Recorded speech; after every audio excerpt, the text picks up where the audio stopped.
Breaking news coming out of Washington today. Congress is once again facing a government shutdown if they cannot agree on a spending bill by the end of the week. At the same time, the Federal Reserve just raised interest rates again in an effort to fight inflation, causing stocks to fall.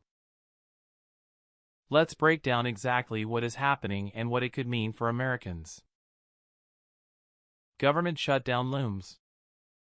First, the threat of a government shutdown.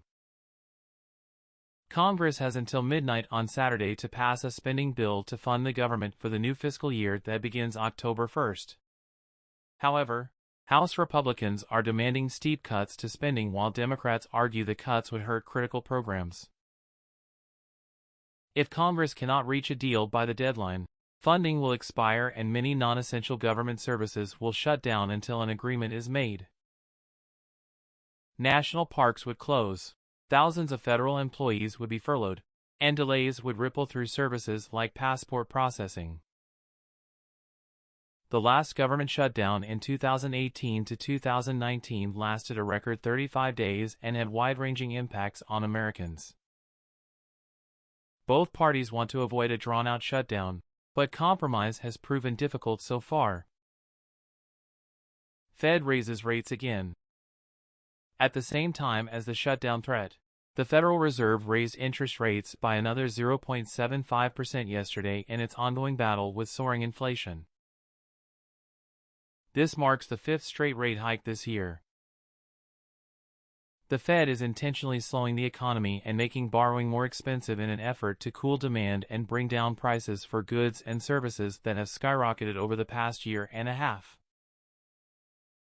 However, the higher rates are increasing borrowing costs for consumers on things like credit cards, auto loans, and mortgages.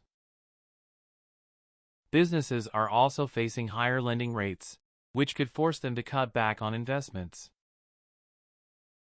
Stocks tumble on rate hikes. In reaction to the latest rate hike, stocks fell sharply yesterday, with the Dow Jones Industrial Average dropping over 500 points. Rising rates discourage investors and increase the relative appeal of lower-risk assets like bonds.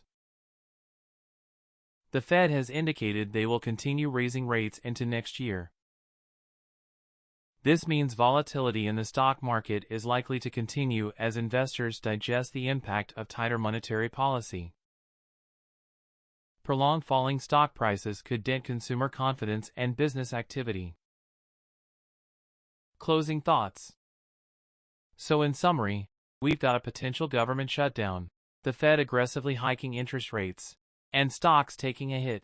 Not the most encouraging news. While the shutdown may be averted, higher rates appear here to stay for some time as the central bank tries to rein in inflation. Americans will feel the pinch through higher loan costs and market turbulence. Stay tuned as we continue monitoring these developing economic stories.